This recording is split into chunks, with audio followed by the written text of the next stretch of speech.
ബംഗ്ലാദേശി മുൻ പ്രധാനമന്ത്രി ഷെയ്ഖ് ഹസീനയ്ക്ക് വധശിക്ഷ. പ്രതിഷേധക്കാരെ കൂട്ടക്കൊല ചെയ്യാൻ ഉത്തരവിട്ടതിനാണ് ശിക്ഷ വിധിച്ചത്. ധാക്കയിലെ അന്താരാഷ്ട്ര ട്രൈബ്യൂണലിന്റേതാണ് നിർണായക വിധി. വിവരങ്ങളുമായി അനേന സതീഷ് ഉണ്ട്. അനേന, ഇങ്ങനൊരു അഭ്യൂഹം നിലനിൽക്കുന്നുണ്ടായിരുന്നു. വധശിക്ഷ തന്നെയായിരിക്കും ലഭിക്കുക ഷെയ്ഖ് ഹസീനയ്ക്ക് എന്നത് ഇപ്പോഴത് വിധിയായി വന്നിരിക്കുന്നു. വിവരങ്ങൾ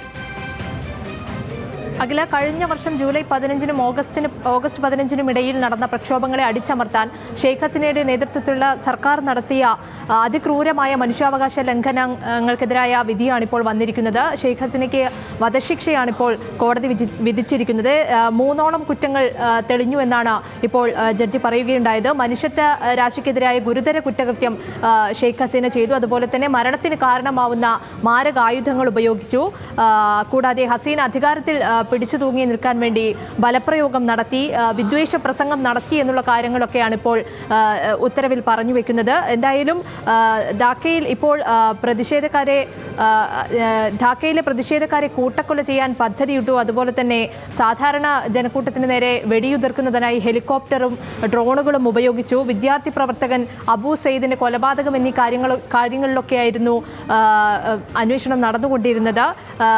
നമുക്കറിയാം ഹസീനയും അതുപോലെ തന്നെ ഹസീനയുടെ ആഭ്യന്തരമന്ത്രിയായിരുന്ന അസദുസ്സമാൻ ഖാൻ കമൽ, കൂടാതെ അന്നത്തെ police inspector general Chowdhury Abdullah Al Mamun എന്നിവർക്കെതിരെയായിരുന്നു ഈ കേസുണ്ടായിരുന്നത്. എന്തായാലും അബ്ദുള്ള അൽമാമിനെ ഇപ്പോൾ വധശിക്ഷയിൽ നിന്നും ഒഴിവാക്കി. ഹസീനയ്ക്ക് ഇപ്പോൾ വധശിക്ഷ വിധിച്ചിരിക്കുകയാണ്. കൊലപാതകം, വധശ്രമം, അതുപോലെ തന്നെ പീഡനം, മനുഷ്യത്വരഹിതമായ പ്രവൃത്തികൾ തുടങ്ങിയവയായിരുന്നു ഹസീനയ്ക്കെതിരെ ചുമത്തിയിട്ടുണ്ടായിരുന്ന കുറ്റങ്ങൾ. ബംഗ്ലാദേശ് ഇന്റർനാഷണൽ ക്രൈംസ് ട്രൈബ്യൂണലാണ് ഇപ്പോൾ വിധി പ്രസ്താവിച്ചിരിക്കുന്നത്. എന്തായാലും ഹസീനയ്ക്കെതിരായ വിധി വന്ന സാഹചര്യത്തിൽ ബംഗ്ലാദേശിൽ കനത്ത ജാഗ്രതാ നിർദ്ദേശമാണുള്ളത്. കാരണം അവിടെ പ്രക്ഷോഭം ഉടലെടുക്കാനുള്ള ഒരു സാധ്യത കൂടി മുന്നിൽ കണ്ടുകൊണ്ട് വളരെ ജാഗ്രതയിൽ തന്നെയാണ് പ്രദേശമുള്ളത്. അഖില, അനേന, മുഹമ്മദ് യൂനസിന്റെ ഇടക്കാല സർക്കാർ നിരന്തരം ആവശ്യപ്പെട്ടിട്ടും ഇന്ത്യയിൽ അഭയം നേടിയ ഷെയ്ഖ് ഹസീനയെ അതുമായി ബന്ധപ്പെട്ട ഒരു പ്രതികരണത്തിനും ഇന്ത്യ തയ്യാറായിട്ടുണ്ടായിരുന്നില്ല. ഇപ്പോൾ ഈ വിധി വന്ന സ്ഥിതിക്ക് ഇനിയുള്ള നടപടിക്രമങ്ങൾ അതെങ്ങനെയായിരിക്കും?